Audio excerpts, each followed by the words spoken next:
Good day to Southeast Asia and the world from the Philippines. I am Laya Bokirian Gonzalez, trustee of the Heritage Conservation Society and speaking for President Marinela Mina. Welcome to Chat Time.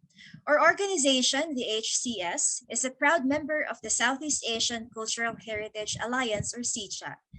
It's a network of Southeast Asian civil society organizations engaged in cultural heritage conservation work. This afternoon shall bring you the stories from the Philippines, specifically a district in our nation's capital city, as their contribution to the diverse yet interwoven practices in heritage conservation in Southeast Asia under the theme Traditional Cultural Wisdom for Climate Action. The wealth of place wisdom gathered from the series of talks underscores how tangible and intangible cultural heritage and our natural heritage are intimately intertwined. In these talks, we ask how can local nature culture practices and people-centered approaches teach sustainable approaches in our cities? And so I would like to turn over the virtual floor to our moderator for this afternoon. He is the Vice President of Heritage Conservation Society. He graduated with a degree in architecture and now works in the construction project management industry with DA Absede and Associates. He is also a partner designer for fundraising initiatives with the San Sebastian Basilica Conservation and Development Foundation. So colleagues and friends, a virtual applause please to Gio Absede. Thank you for the kind introduction, Doc Laya. So again, good to all. I wish to greet all our participants and our colleagues from the Southeast Asian Cultural Heritage Alliance and members from partner organizations such as Heritage Conservation Society, and also all our friends from the heritage industry in the country and across the world. We thank you for this opportunity to collaborate with you and share this presentation of this session for Chat Time. This session is entitled Heritage District, Faith Development and Modern Challenges to its Local Community, and will be presented by Ms. Marianne Claire Vitug. Ms. Claire Vitug is the Executive Director of the San Sebastian Basilica Conservation and Development Foundation, Inc., a nonprofit organization tasked to preserve the unique all-metal San Sebastian Basilica located in the heart of Manila. Ms. Claire earned her degree in Humanities from the University of Asia and the Pacific and graduate school studies in the area of architectural heritage conservation, world heritage management, cultural economics, and sustainable development in the University of the Philippines Diliman and the Turin School of Development, respectively. A member of ICOMOS-Philippines National Committee since 2013, Claire has also been involved in several heritage conservation projects in the Philippines for the past 9 years, particularly those involving historic structures that suffered extensive damage during the October 2013 earthquake in Bohol and Cebu provinces.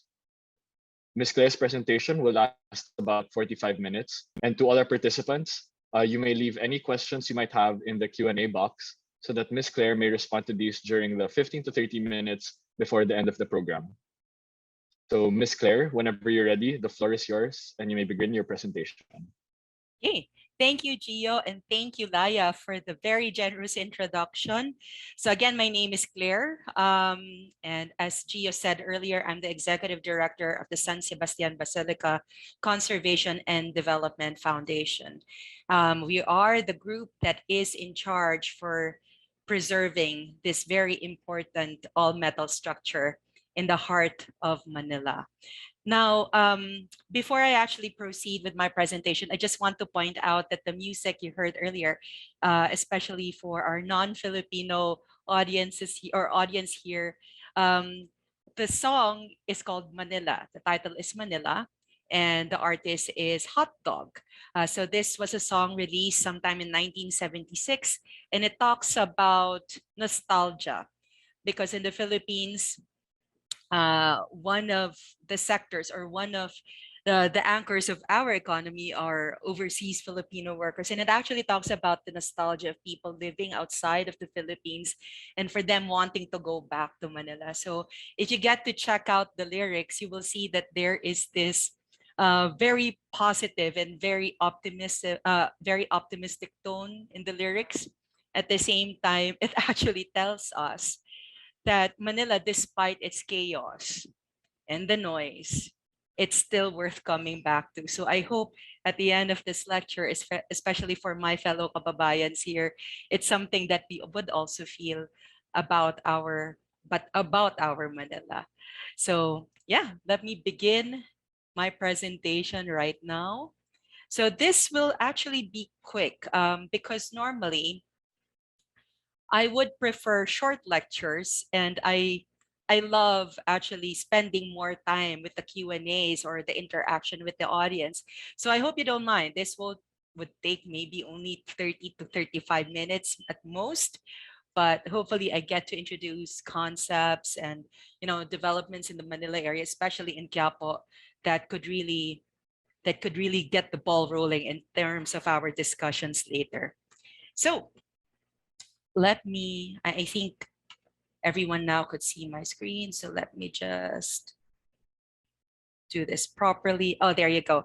So the title actually is Quiapo Heritage District, Faith, Development, and Modern Challenges to its Local Community. And for this cover photo, this is a photo taken sometime in the 1880s. And I actually chose this when I was doing the preparation for a previous lecture. And interestingly, I just saw this. It was just sitting in the archives. And I just saw this photo. And it's a photo that shows Quiapo in the 1880s. And as you could see during that time, they were still building San Sebastian Basilica. So this was really a very hopeful time during that period. And maybe towards the end of the lecture, you will appreciate as to why it is really challenging to actually preserve this entire district because of the many factors that you will see later. Okay. So let me just proceed to the next. Oh, sorry. Why is this? There you go. Outline of presentation. This is pretty straightforward. I'll introduce where and what Quiapo is. Second is that I will present to you the issues and challenges in the district. The third is always the way forward for us. So I would want to devote more time there in terms of discussing what we envision Quiapo to be in the next couple of years. And the fourth, of course, would be the Q&A with the audience.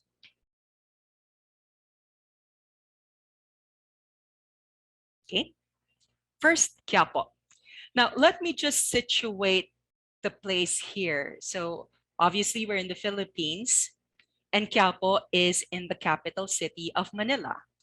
Now, Quiapo is also called the heart of Manila just because it's located right smack in the middle of Manila. So as you could see, it's not just the geography that affects its culture, but the mere fact that everything, all cultures would meld together into that one area would also affect the appearance of the place and the feeling of the place, which again, we could expound more later.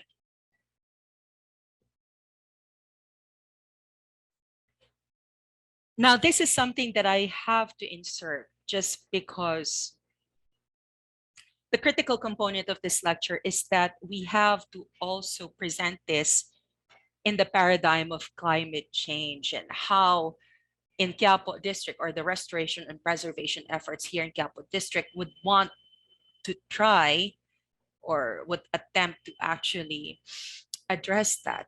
What do we do or what can we do? Because this is a looming threat. So what are we supposed to do? But here's the thing, one needs to also understand that before the advent of climate change, the Philippines is already in a very vulnerable spot. And as you could see there, the Philippines is located in what you call as a typhoon belt in the Pacific area. And it is also located in the Pacific Ring of Fire. And throughout its history, Manila also experienced several earthquakes that toppled down historical structures and eventually reconstructed most of them. And it also experienced very strong typhoons.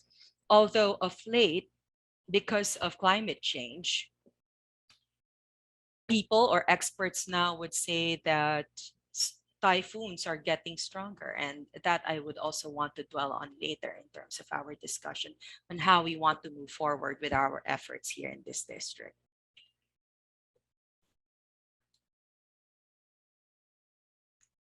Now, what is Quiapo? I am not so sure if this is something that is familiar to everyone, but the name Quiapo actually came from the species of water cabbage that was found to be abundant in that area.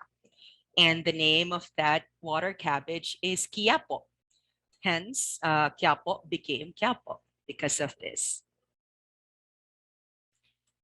Now, what I'm showing right now is a map from 1899, if I'm not mistaken. This was taken from the archives, and it locates Quiapo in reference to then the capital of Manila, which is in Intramuros, essentially. So this is Intramuros, somewhere here, and this is Quiapo. So essentially, you have to cross the river, and in this case, this is Pasig River, in order for you to reach this area.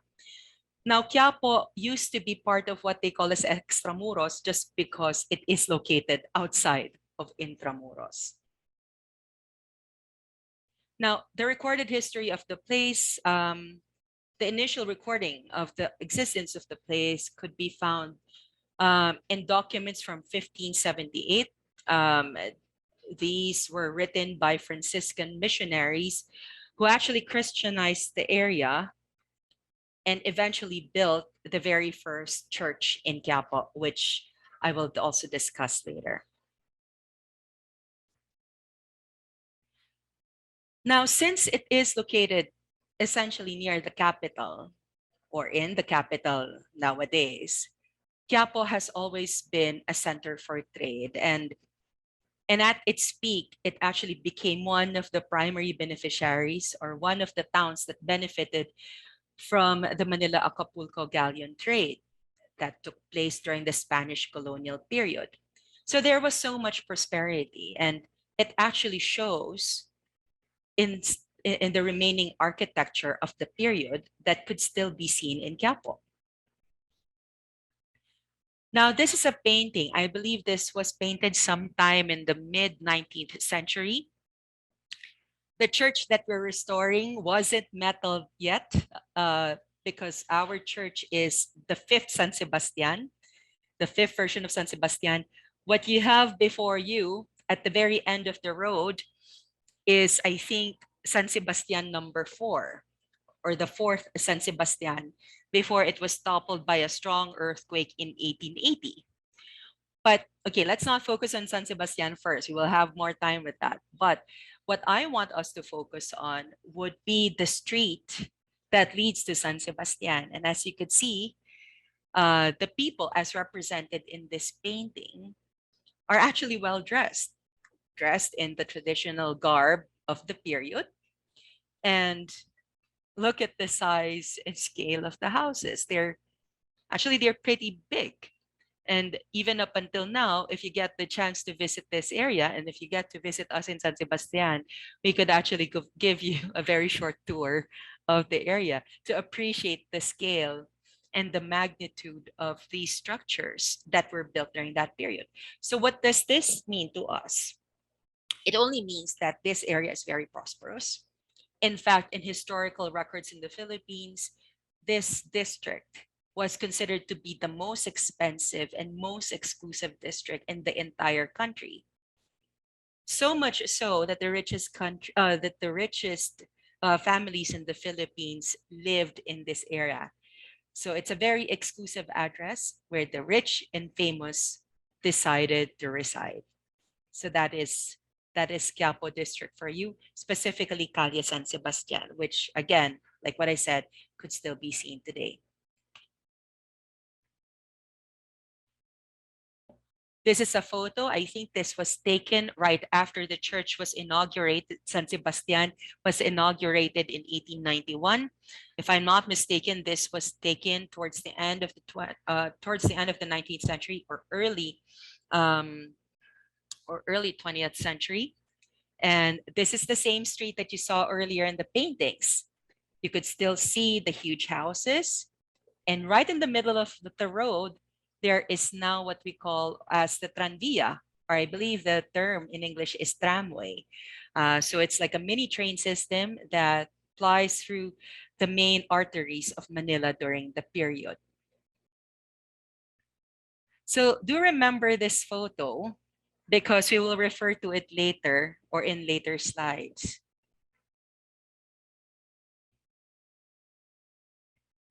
Now, Quiapo, and I'm sorry if I may have missed out some of the more interesting bits here, but at some point, Quiapo experienced a decline. Decline in terms of its prestige and a decline in terms of, yeah, in terms of its prestige and its socioeconomic status. Nowadays, Quiapo is no longer known as the enclave of the rich and famous here in the Philippines. No, it's not. But it's now more known as the place or the venue where the famous traslación, or this very famous religious celebration in the Philippines, takes place every January 9th. So what happened in between those periods?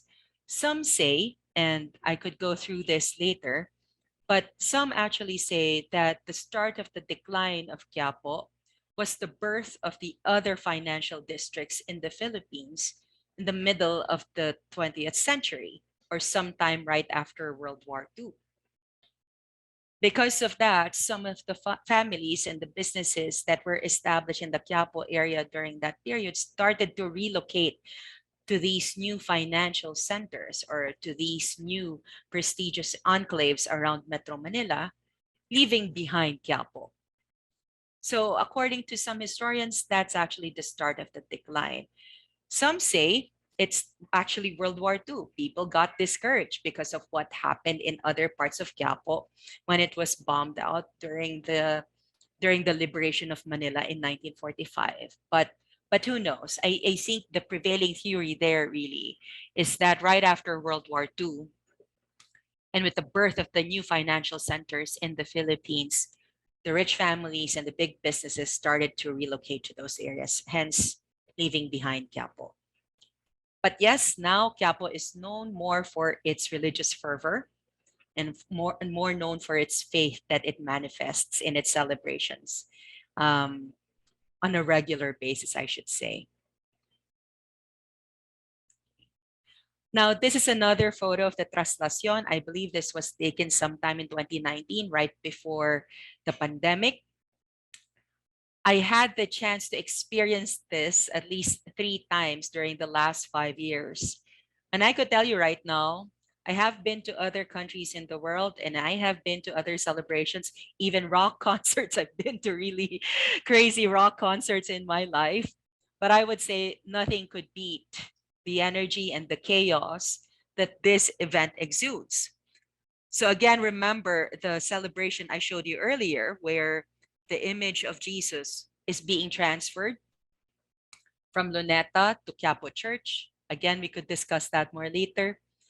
This is what it is. The entire procession would actually encourage a multitude or multitudes of people to actually join in the entire activity of bringing this Black Nazarene, this Black statue of Jesus, to its home in Chiapa Church. If I'm not mistaken, sometime in 2019 or was it 2018, it actually recorded the highest number of participants. They were able to get 20 million devotees to be in this very small area of Quiapo just to be part of the celebrations and also as part of their religious fervor and devotion.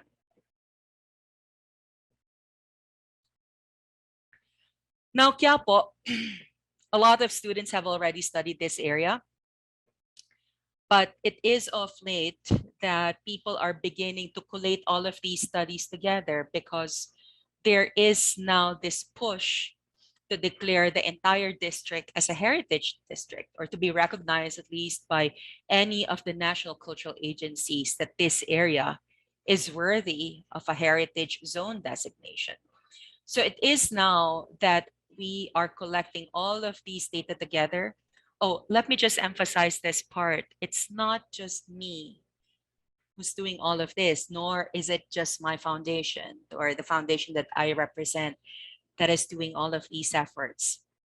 Right behind me also are different groups, different heritage groups, and also a lot of other experts that actually help us out in coming up with this dossier in the hopes that eventually our government would be able to recognize the significance or the different levels of significance of this district.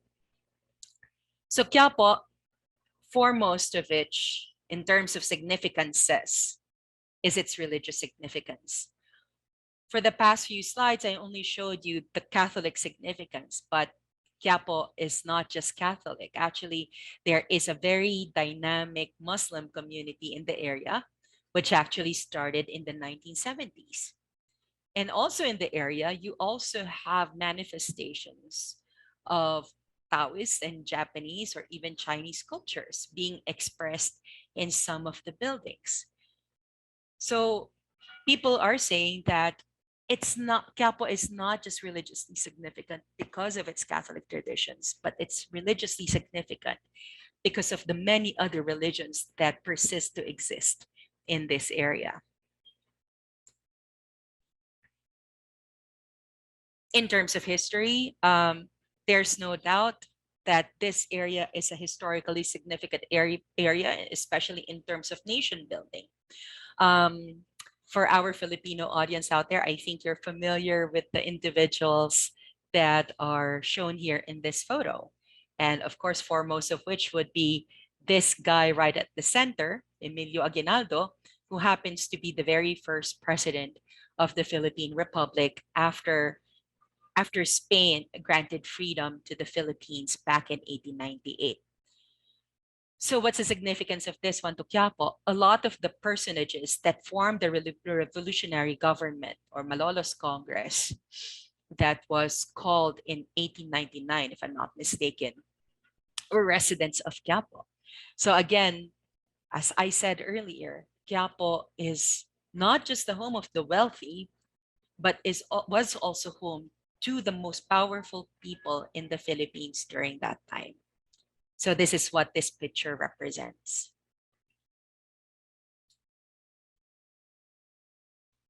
Architecturally significant. At this point, if you're going to go to Quiapo, of course, there would be a bit of, shall we say, some form of regret that some of the buildings or a number of the buildings aren't as well maintained as they should have been. But even in that state, you will still see, at least for the remaining buildings there, the remaining structures there, you will actually see the magnificence of the designs that are expressed in these structures. So these are just some of the houses that could be seen in Quiapo and some of the elements that you would find that are still seen in those houses. Okay. I was supposed to write here, because that was written in the dossier, artistic significance. Now, at some point in the history of the Philippines, Quiapo was also perhaps the most cultured district in the Philippines. Well, it does make sense. If you have the rich families living in a facility or living in a certain district, they happen to be also, or they tend to also be the main patrons of the arts and culture of specific areas. So in this case, because you have a high concentration of patrons in one area, they're able to build actually a school for fine arts called Bellas Artes. And this in turn became the very first fine arts college in the Philippines, which now is the University of the Philippines College of Fine Arts. Oh, and I failed to mention, a number of the Filipino masters actually studied here. So Quiapo obviously has a very significant role in terms of the development of the arts in our country as well. But okay, what are you seeing right now? I just had to insert this part. Earlier, I described to you the decline of Quiapo, which was explained by some historians and some sociologists as something that happened right after the Second World War. And the decline is so apparent that even international writers or international pundits like Dan Brown, Dan Brown of the famous novels, um, actually said in his novel Inferno that Manila or described Manila as the gates of hell. And I haven't read this book myself. I've only watched the film. But according to some of my friends, that part of Manila that he was describing is actually Quiapo. But again, you could correct me on this one later if my friends were mistaken in terms of their understanding of the place that Dan Brown was describing in his novel. And this one, amongst us Filipinos, especially those living in the capital, every time you go to Quiapo, or there is the saying that every time you go to Quiapo and you have your bag you have your bag with you, you have to make sure that when you walk around the district, your bag is right in front of you. So just in case there will be pickpockets or robbers who would have nothing good to think of or nothing good to do, would not be tempted to actually get your bag from you. So that's the reputation of Quiapo. And well, these are just some. I just hit I just searched something on Google and these are the headlines that actually appeared. So Quiapo over the years has gained that kind of notoriety. For example, sex theaters are actually being exposed in Quiapo. And interestingly, these theaters were once very magnificent theaters, turn of the century theaters or American period theaters. But are now actually being transformed into sex dens. Of course, there will be pickpockets, and it is pretty much recorded, well recorded, in not just in mainstream media, but even in social media, the piles of garbage that could actually be seen on in Quiapo on a regular day. So these things somehow would make anyone shirk about the possibility of going to Quiapo. But I think personally that there is still something to be appreciated in the area, and I guess that is the primary reason as to why we're still working on the rehabilitation of the area, despite the many challenges. But like what I said, this is something that we have to face also as heritage advocates and preservationists, that there are social realities that we have to confront. We just can't be limited to the aesthetics. We just can't be limited to the nostalgia. We have to think about these things before we proceed in strategizing as to how we could introduce the concepts of heritage conservation in the entire district. Again, because of these realities. And as I said earlier, the once grand cinemas in the district have fallen into disrepair and are now notorious as venues for the sex trade. For our non-Filipino friends, let me just emphasize this part that this is pretty much big news for us just because the Philippines is a very conservative Christian country or Catholic country, as some people would say.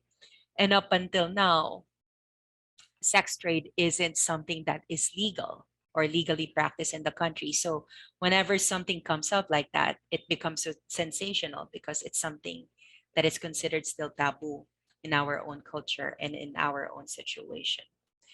But yes, this is a photo of one such theater that I was describing earlier, turn of the century or maybe mid 20th century building that now serves as a sex den or an activity where some of these activities are taking place.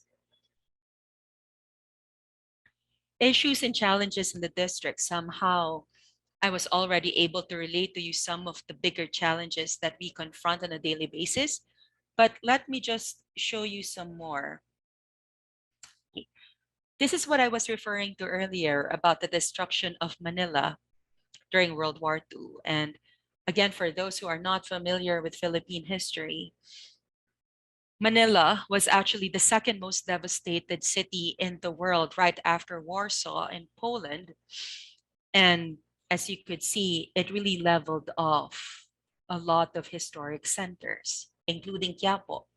So this is just one side of Quiapo that was leveled off during the liberation of Manila in 1945. This is the famous Chiapa Church where the Black Nazarene or the Black statue that you saw earlier resides.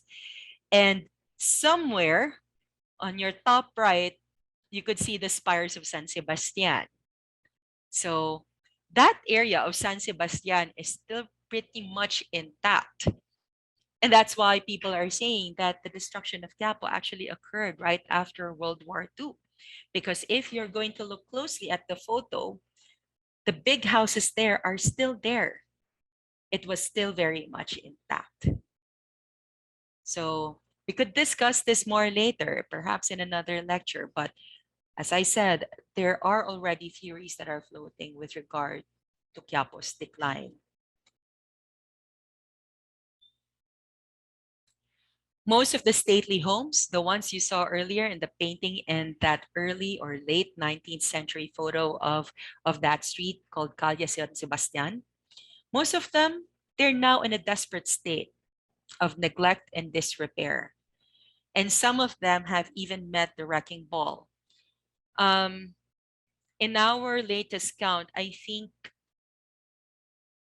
there are only 29 buildings that still exist in the area. There were definitely more, but at least we could still take comfort in the fact that there are still 29 that we could potentially save in the future. So this is just one house. I think this is in Casa Boix or Boix House. And as you could see, I don't have to explain or describe to you this picture because it is pretty evident like how much this is in need of repairs. This is another house. This is Zamora House. Again, one of those stately houses that you saw depicted in one of the paintings. And again, I don't have to describe every detail to you, but you could already see the state of disrepair that this building is already in. And another, oh, this is also Casa Boix, the one that you saw earlier with the stairs. This is the same house. And yes, there are, I think, dozens of families now living in this area or living in this house.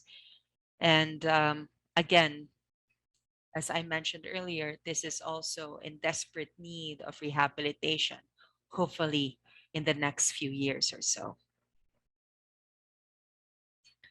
This is Padilla House, although this one is pretty different just because as you could see, it looks like it was just rehabilitated. It was a few years back. It eventually became an art gallery.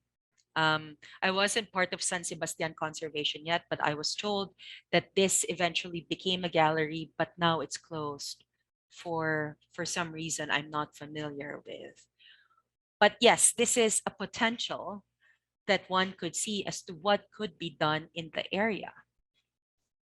And again, right in front of Padilla House is a house that is, that mirrors its appearance. And you could already see the difference in terms of their states, their respective states. And how can I miss this discussion of San Sebastian Basilica?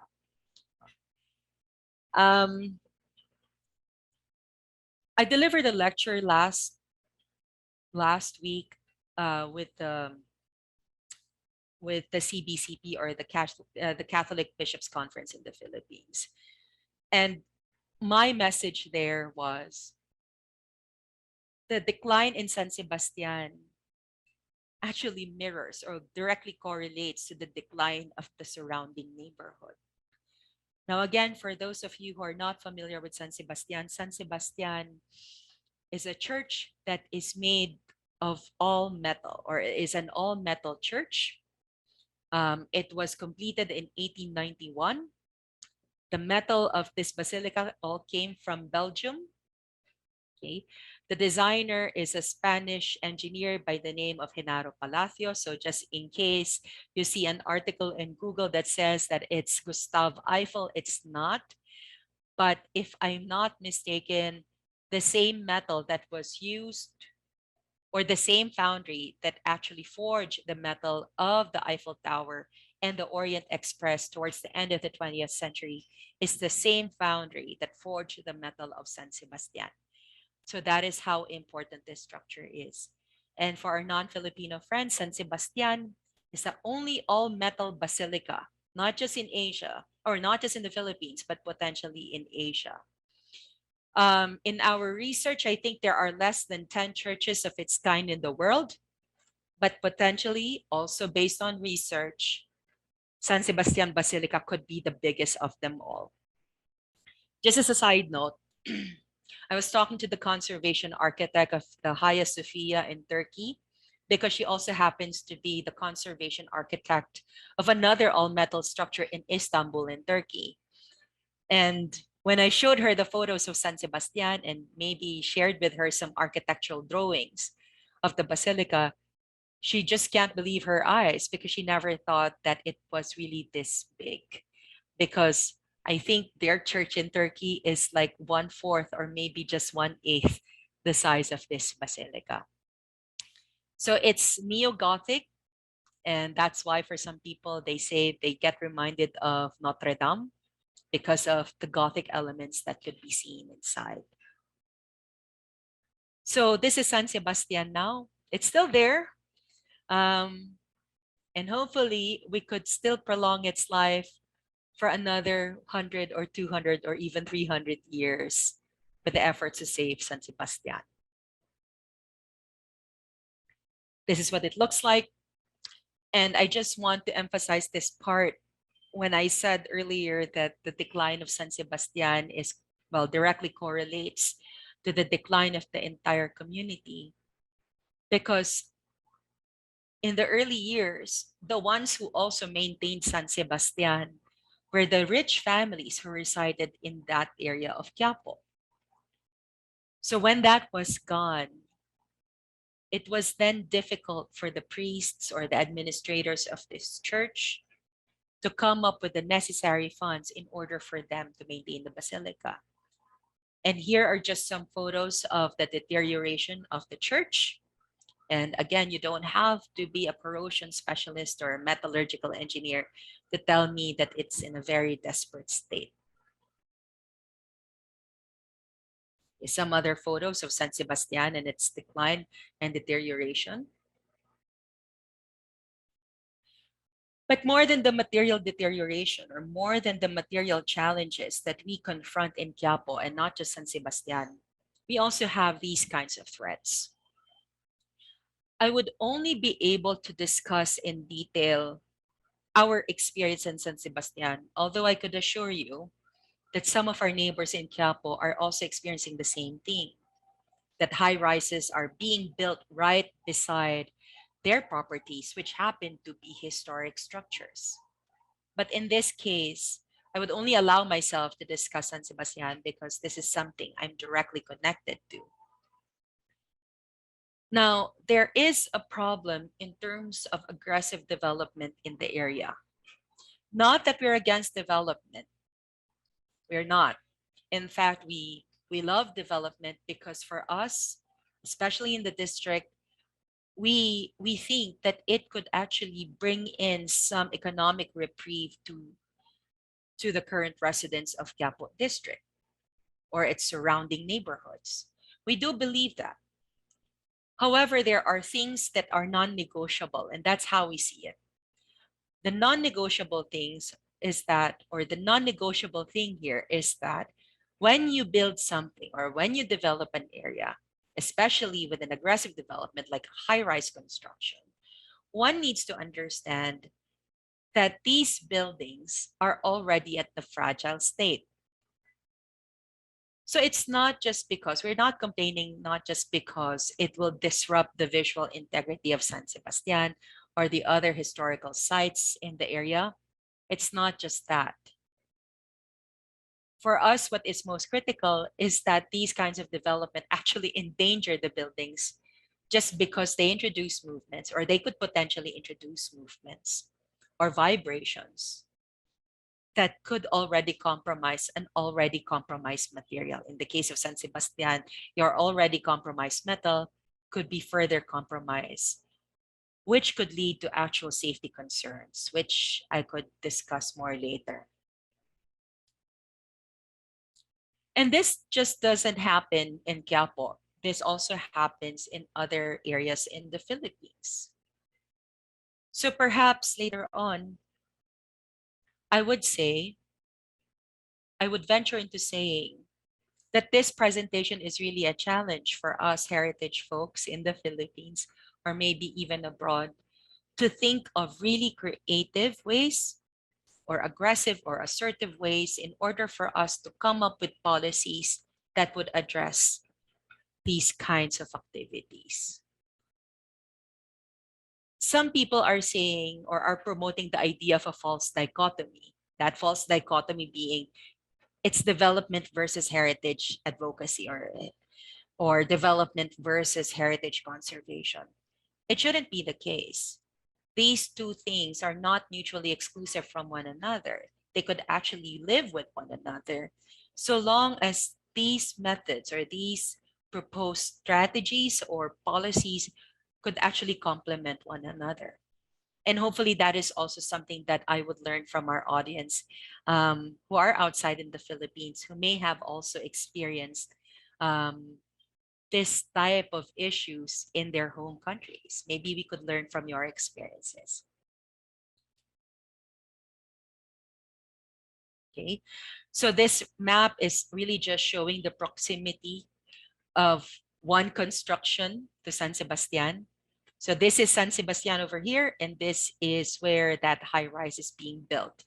All 36 or 32 stories of it, when San Sebastian is only about 16 stories at its height. Now I just have to discuss this with you, and I may just bore you with some of the more legalistic stuff. But of course, our foundation complained.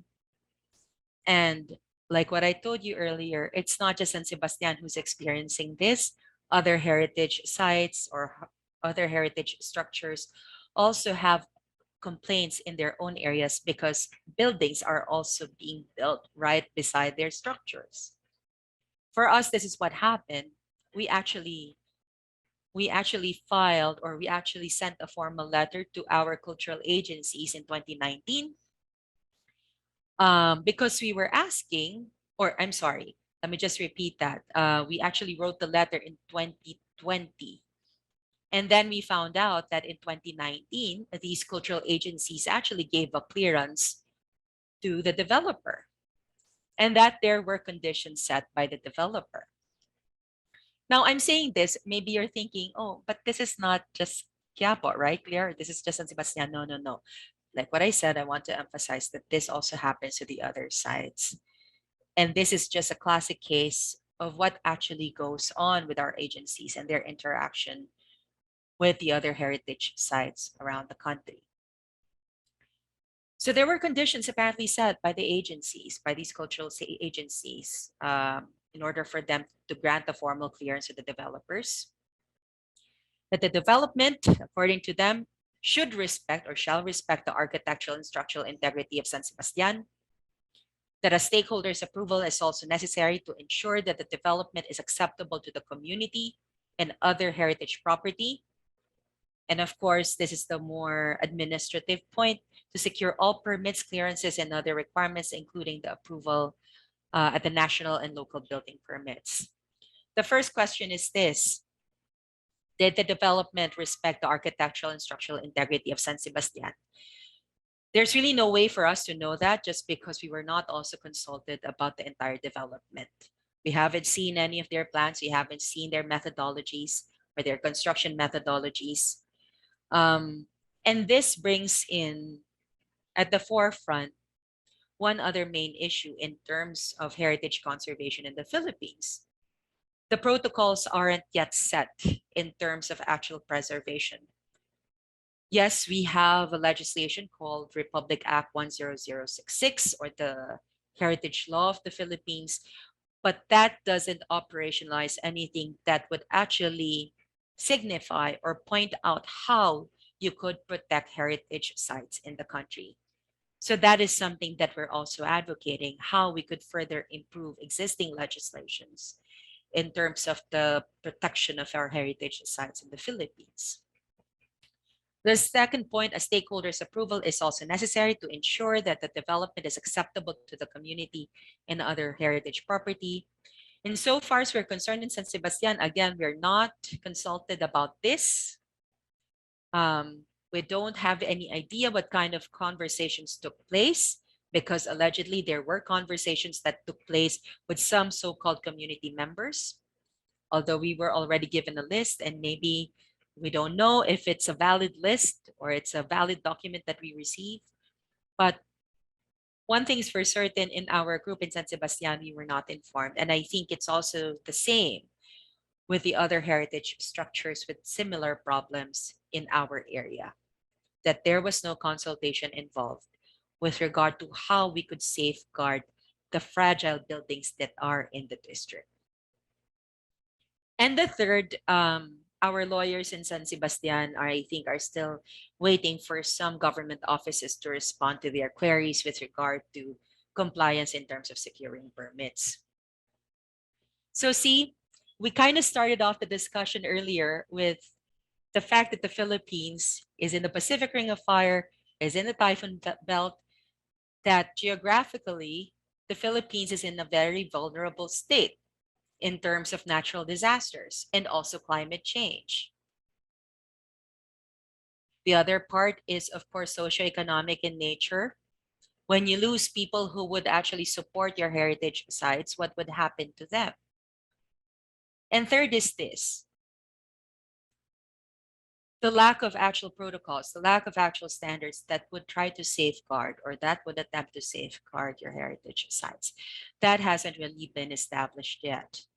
Why could we say that? Because we haven't received any manual yet that would actually indicate how we are supposed to do it. I actually did talk to some of the representatives of these cultural agencies because I was asking for their standards, and I haven't received any copy of those standards yet. So maybe they're working on it. I hope they do. But at this point, and whilst I was writing this, nothing has come out yet.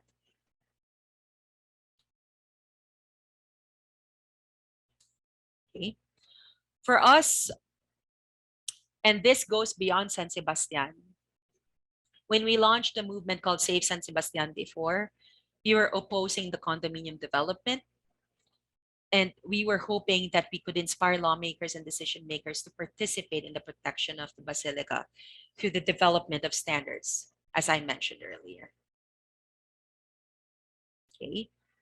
We got supporters, and this is where we got so much inspiration, because we were already at the very desperate situation whereby we thought that, you know, agencies already abandoned us, or maybe even the government has abandoned us in terms of our protection of the sites, especially San Sebastian in our case. But what we found is that there will always be people who would actually right behind you to protect you, or not to protect you, but to actually support your cause.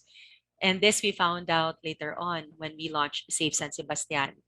So later on, when this was already happening, when these kinds of development was already happening in other places, somehow this support from San Sebastian also translated to the other historic sites in the district. So this is something we hope that that this movement wouldn't necessarily die. We hope that this movement eventually would evolve and actually be translated to actual policies in the future. Okay, let me just skip this bit. For us in Quiapo, and again, this is not just San Sebastian, but I'm sorry if I'm just showing San Sebastian here. What we're doing right now is we're employing what we call the long game strategy. So apart from communicating with the agencies and asking them for assistance in terms of policies and also maybe potentially in terms of grants. We are also employing what we call a long game strategy. What does this mean? For us, even though we may not be able to reverse the situation of San Sebastian and those kinds of development would take place, for us, we are doing this for the other heritage sites, not just in Quiapo, but for the rest of the country. So for us, if you get to visit our homepage at Save SS Basilica, you would see that we would always bombard our sites with materials, educational materials, because we are hoping that somehow our efforts could get through the bigger population, and that could later on translate to a more sustainable advocacy that would help out in heritage conservation throughout the country. And there's another building that's about to be erected right in front of San Sebastian. Again, for us in Quiapo, we don't know. We haven't really given up yet, but I do think that the plan for Quiapo is really to make it into a commercial area later on. I think that's how I interpret the situation. And yes, another building is about to be erected, another high-rise building. And the same with the first high-rise building, we were not also consulted with that. So there's always that dilemma because this building now is actually supposedly a relocation area for people who do not yet have houses in Manila. So that adds another layer to what we're doing in Quiapo. Because before, it's just that false dichotomy of development versus heritage conservation that we're trying to explain that it's not necessarily the case. Right now, people are asking us, so what would you prioritize, Ms. Claire? Is it the welfare of people who do not have houses versus heritage conservation? Is it basic human rights versus heritage conservation? So these are the factors. These are the factors that we are confronted with on a daily basis in our district. And of course, climate change. Earlier, we described to you the Philippines as being or is considered to be one of the most vulnerable countries in terms of climate change and also to natural disasters. I could tell you right now that there are already predictions from experts, from ecological experts and environmental experts, that in case the climate change doesn't improve in the next 10 years, we might not actually see Manila anymore. Okay, let me just repeat that.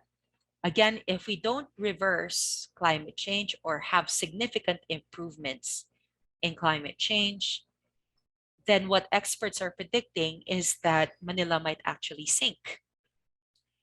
I have to show you this photo because this is a photo of Quiapo. I think this is in the late 19th century. Okay, and like, again, you could still see the stately houses there. And Manila has always been flood prone. Okay, I could discuss more with you the details of that, but historically, Manila has always been flood prone, but it has gotten worse over the past 2 decades at the very least. And a lot of people are attributing that to the effects of climate change. And of course, there is pollution.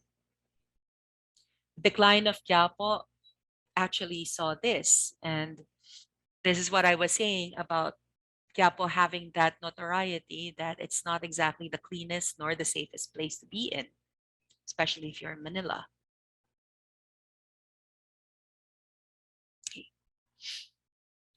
Okay, these are just some studies from Greenpeace. This map where it shows that if by 2030 we don't do anything, we might actually see the flooding of the entire Manila because of rising sea levels. And along with that, most of the heritage of Manila would actually be effectively wiped out.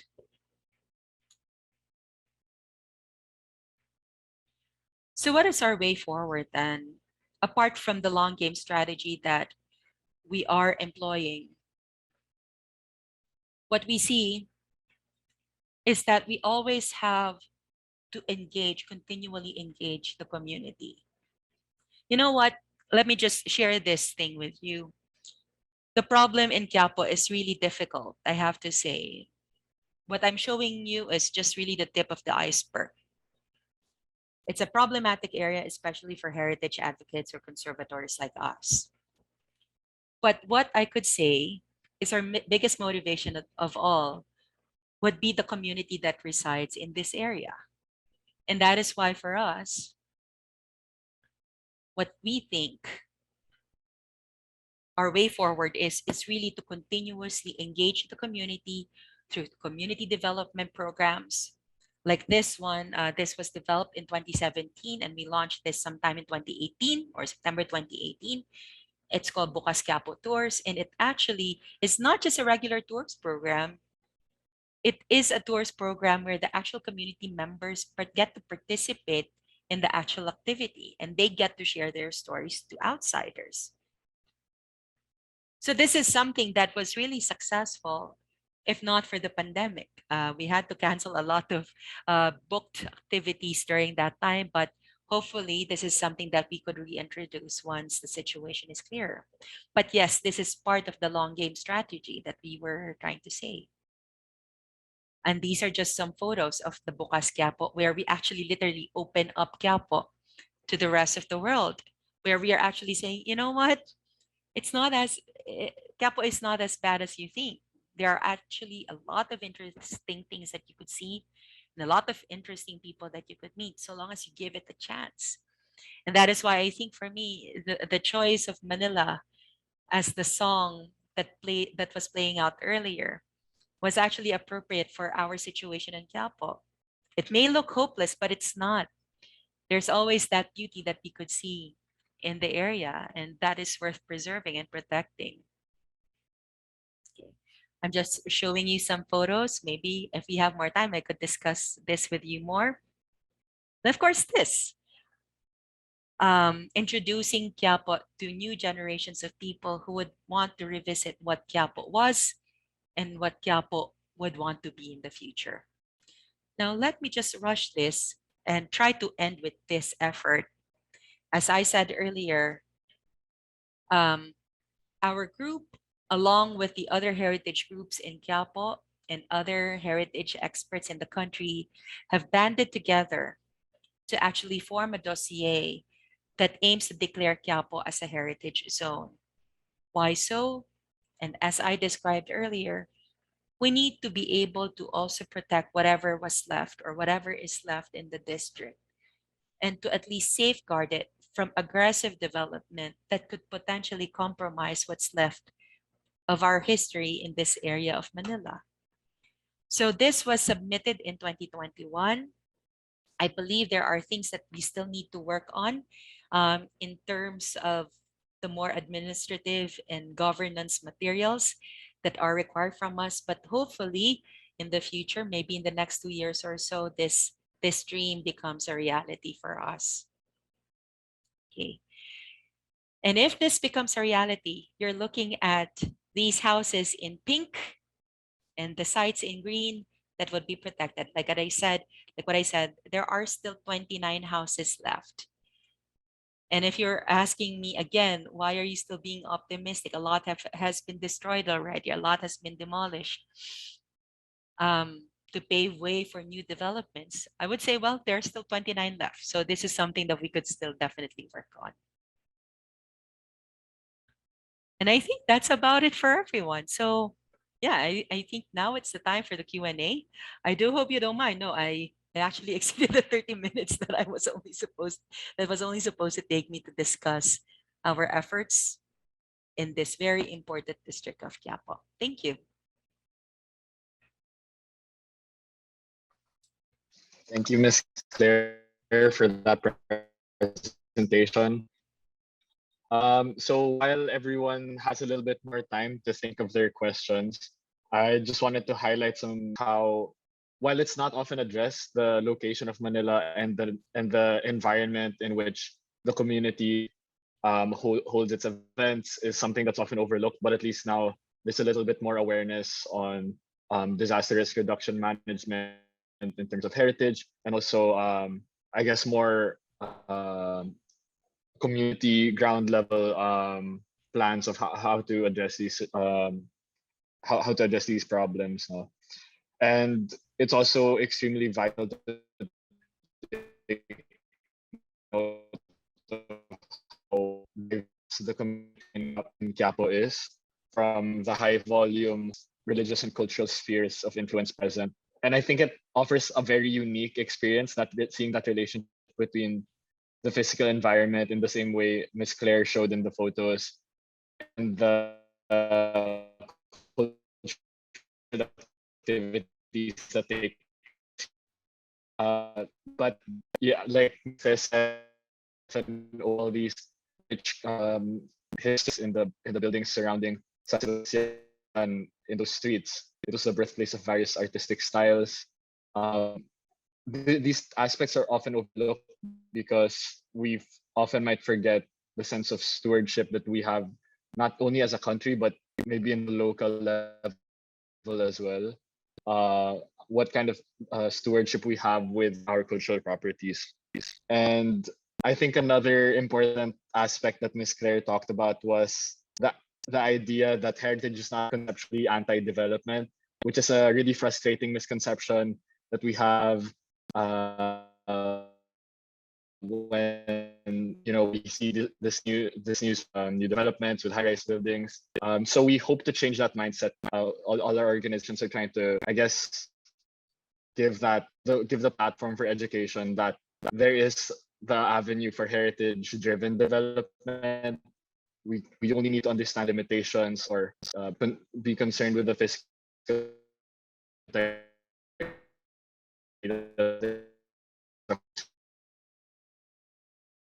we hope to achieve, and that has been pretty clear. Like, we need that mindset. So I want to go into this first question that we have here, Ms. Claire, from Brit Kayan. Thanks, Claire, for the good insight of Quiapo from Heritage District perspective. How did you and your team, looking ahead of establishing dossier to gain declaration of heritage site or district, or in bigger potentially nominated as a UNESCO World Heritage Site in the future? Are there any efforts into making a conservation plan or conservation management plan for core zone or buffer zone, or sustainable repair of the heritage property at the district, etc.? Okay, so let me just add. Okay. Okay, so let me just answer that question from Brit. Thank you, Brit, for that. Let me just say this. There was a time when San Sebastian was actually part of the UNESCO, or the tentative list for the UNESCO World Heritage Sites. So there was that, and something happened. I think this was in 2015. Again, I wasn't part of the foundation yet. So it has since been removed from the list. But with your question, is there a chance for us to consider the entire district to be considered as a UNESCO World Heritage District? Maybe. I think that will always be in the pipeline.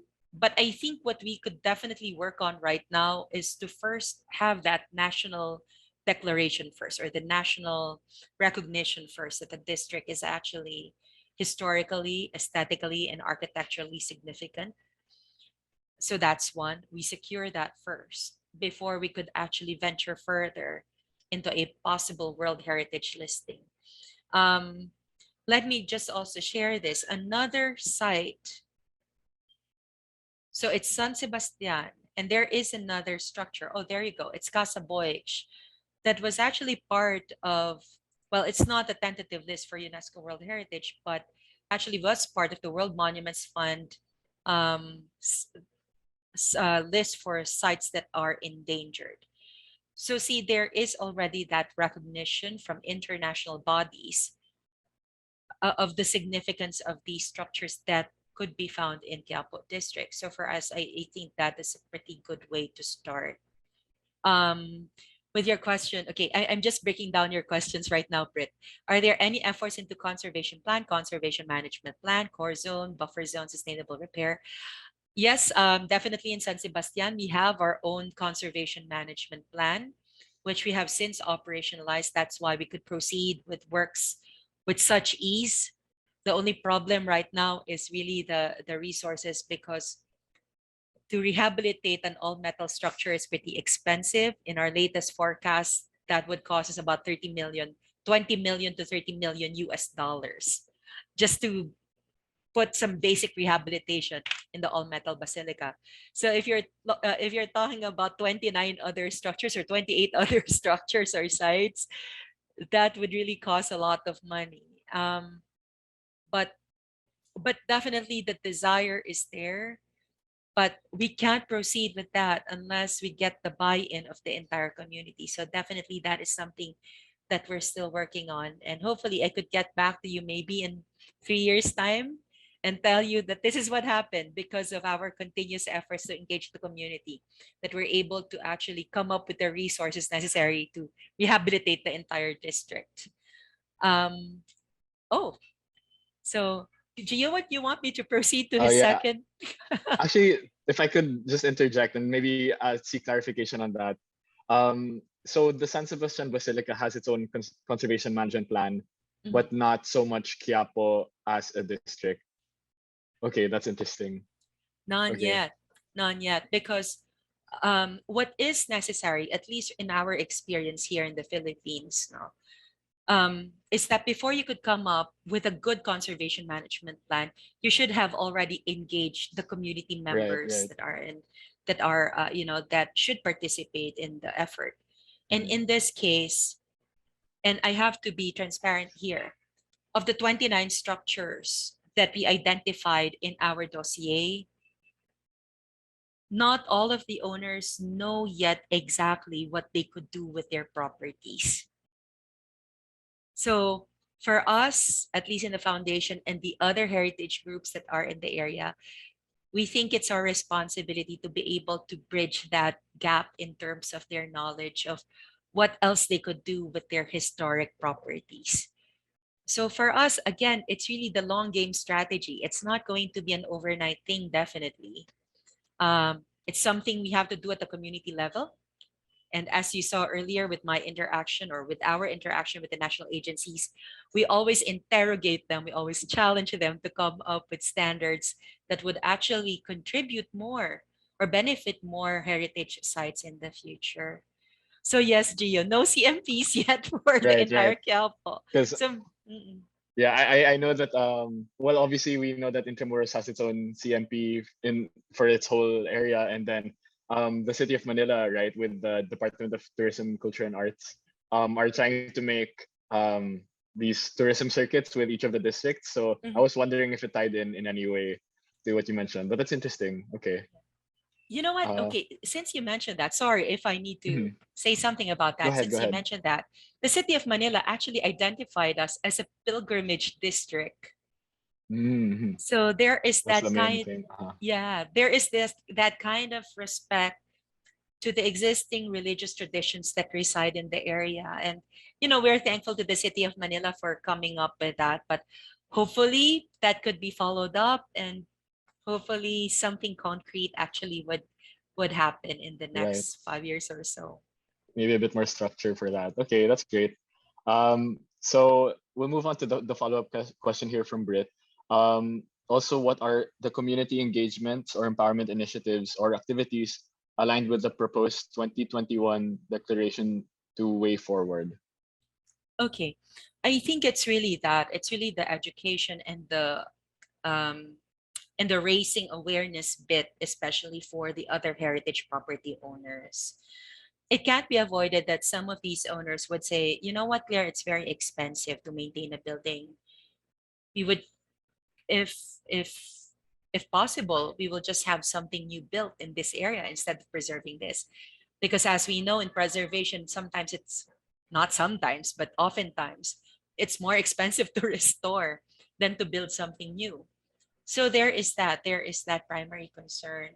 So it's again always a continuous engagement with the community, I sound like a broken record right now, but for us, that's really the first plan.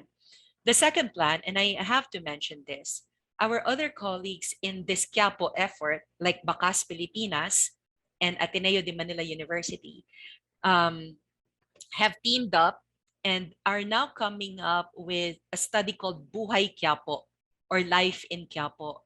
So earlier, I showed to you Bukas Quiapo. Bukas Quiapo is our tours program where we open the community of Quiapo to different people. But Buhay Quiapo is a far deeper project, and I'm excited to know the results of that study because that group or that activity aims to actually dive deep into the problems of the community. So hopefully, once they come up with the results, we now know how to properly address certain issues that we may not have seen before that are actually persistent in Quiapo. Now, another thing, sorry, I have so many side stories about Quiapo, but there was one time I was talking to the priests of Chiapa Church, the church that owns the black image of the Nazarene. Um, and in that meeting, one of the priests actually said, you know what, Claire, we have problems here regarding prostitution, violence against women, um, poverty all around us. How could you inject heritage conservation into that kind of discourse? So for me, that really made me think about what we need to do. We still have a lot in our plate. We still have a lot of data to cover, but at least we're starting. And I think we're starting in the right foot. So maybe in the next 2 years, once we get the data from that Buhay Quiapo program, we now have a better understanding as to how we could proceed with the conservation of the entire area. It's really exciting that from the Bukas Quiapo tours, it kind of gave birth to this other plan. And even in between, when lockdown started, the effects of that initial tour, I think, grew with Save San Sebastian campaign, which personally I got involved in because of how great the Bukas Quiapo tours came out. So it's a good process that it's very exciting. So it's good to hear that it's the Buhay Quiapo project on the horizon. Okay, so there's this other question from Katrini. She says, I enjoyed very much Claire's good presentation. Thank you for sharing. Based on your experience in Quiapo, please kindly mention three things that are priorities to be available if we would like to have another success story in another heritage district in the Philippines. Okay. Whew, I think that's tough because you know what? I just really have to say this.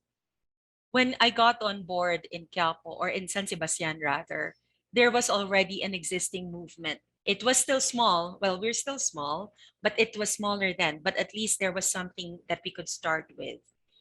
And these are your dedicated heritage property owners who still wanted to save whatever is left of the heritage assets in the area.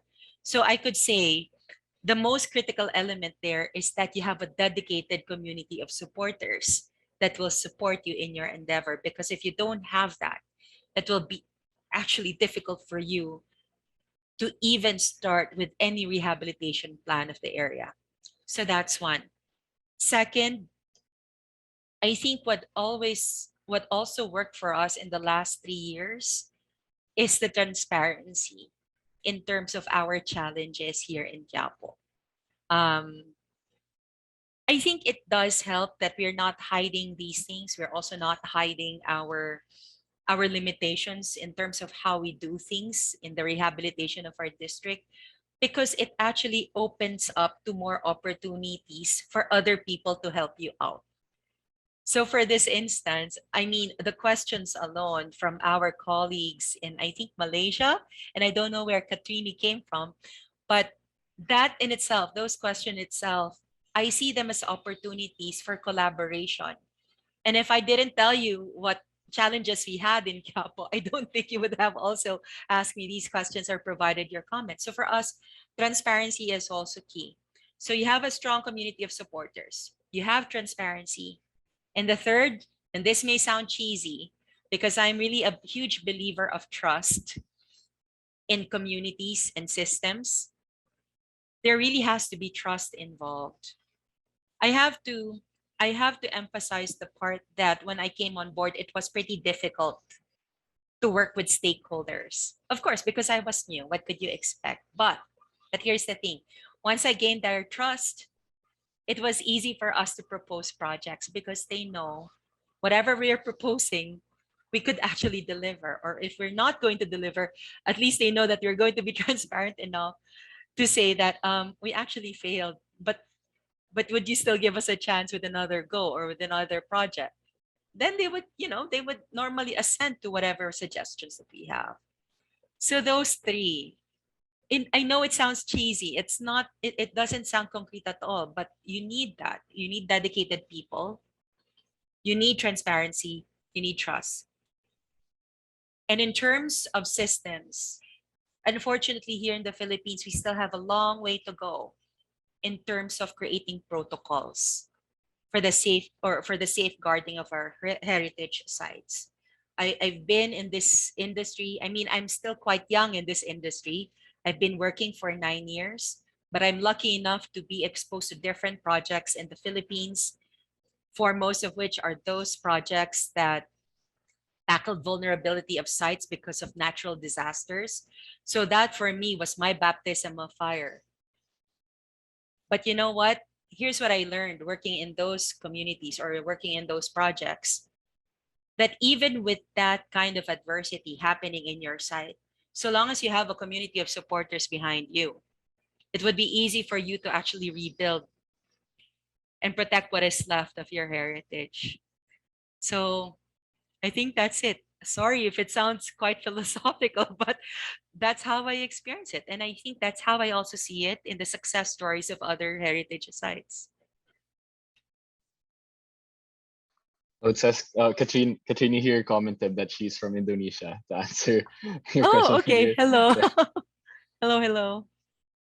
So, and I guess it's also interesting to note how similar districts to Quiapo, let's say Binondo with the community in Escolta, which is just neighboring from it, has that kind of community growing with the artist community. I guess there's more presence of the youth. I guess using some of these heritage sites for any creative pursuits.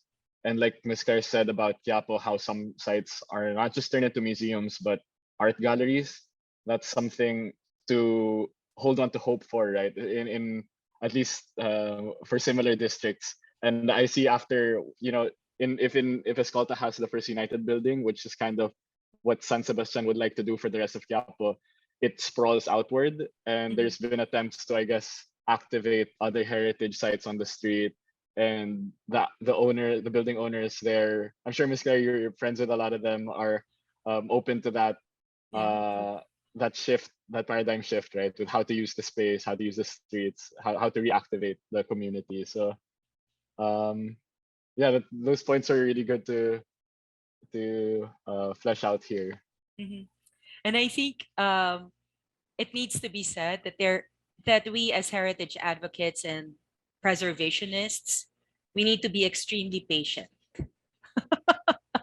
I think that's one thing that I also learned from this industry. We need to really be patient, just because if you're employing the long game and if you're thinking about the next generation of people who would be enjoying these sites, then you do everything and anything within your power to make sure that whatever you propose or whatever you implement in your lifetime, at least, is something that could be sustained for the next generation. Having said that, you don't proceed with any strategy overnight. You don't plan overnight. No, it's a really long process. So I would always tell people, you need to really be patient once you decide to enter this field of heritage preservation. I'd like to say also that the San Sebastian team has been so great at tapping the different communities that not only resides in Quiapo, but even local tourists, international tourists. I think that the team has been able to do a great job at activating both longtime patrons, the religious communities that visit the area most frequently, and even the youth who might not know too much about the basilica yet, but have had so much information brought to them thanks to the initiatives from social media, anything from the basilica's pages, and even the tours right now that are trying to be reactivated. So that's a great initiative that I'm sure will continue to grow strong after this, despite the challenges that you mentioned. I mean, with the new development being built right next door, I didn't know about that new one before today, because the earlier high rise that you mentioned was a threat that let's say for my research before, or for research of other students before, have always been brought up as the case study for why heritage sites right now are still under threat in our districts like this. So here's hoping for better turnaround with all these initiatives. Yeah. Yep. Thank you, Gio. And by the way, Gio has been working with us, guys, for the past 2 years, So developing designs for our merchandise, which really sells like hotcakes, right? yeah, Um, it's really good. It's really good to see that. so thank you, Gio. Thank you also. Thank you. He's part of that community of supporters that I was referring to earlier. It's been a pleasure. I think that's why I know so much about what Miss Claire has been doing behind the scenes to to really reactivate all of these plans. So it's good to see the back end, how much work is put into it. Yeah. So are there any other questions? I guess, do we have anything on our Q&A? Okay, if we have nothing else, this puts us right about our timestamp also where we need to be. Okay, so if there are any other questions though afterwards, please feel free to reach out to us. But before we close, I would like to invite all our participants to subscribe to Siacha's YouTube channel and follow Siacha's Facebook page, where this is being live streamed right now. We also invite you to follow the Heritage Conservation Society's Facebook page for updates on our upcoming events. And of course, Miss Claire, if you'd want to invite everyone to follow San Sebastian, any other Oh, initiatives coming up? yes, please, definitely. Because again, we're doing a lot of fundraisers. But you would know more about them if you go to our Facebook page and even Instagram page at Save SS Basilica. So that's the word save and then 2 S's Basilica. Save SS Basilica, and you will see there the programs that we actually have for the rest of the year. So right now we have our adoption program. So in case you're interested in adopting a window or an element of San Sebastian for it to be restored, that activity or that initiative will actually enable you to participate in the restoration of San Sebastian. And of course, please stay tuned for other activities in the Quiapo district and also with activities of our partner organizations in the district. Okay, thank you so much, Ms. Claire. We learned a lot from this presentation, and it was great having a great casual discourse also with you on what to expect, given the challenges that you mentioned and what we could do moving forward. So thank you also to Siacha for this opportunity for us to collaborate with you. We hope for more collaborations with the colleagues from the Southeast Asian Cultural Heritage Alliance in the future. Thank you to all our participants also for joining us today.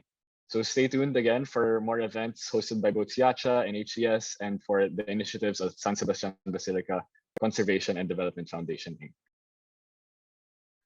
So have a great day, everyone, and we hope to see you again soon. Thank you, everyone. Thank you. Have a great day, guys.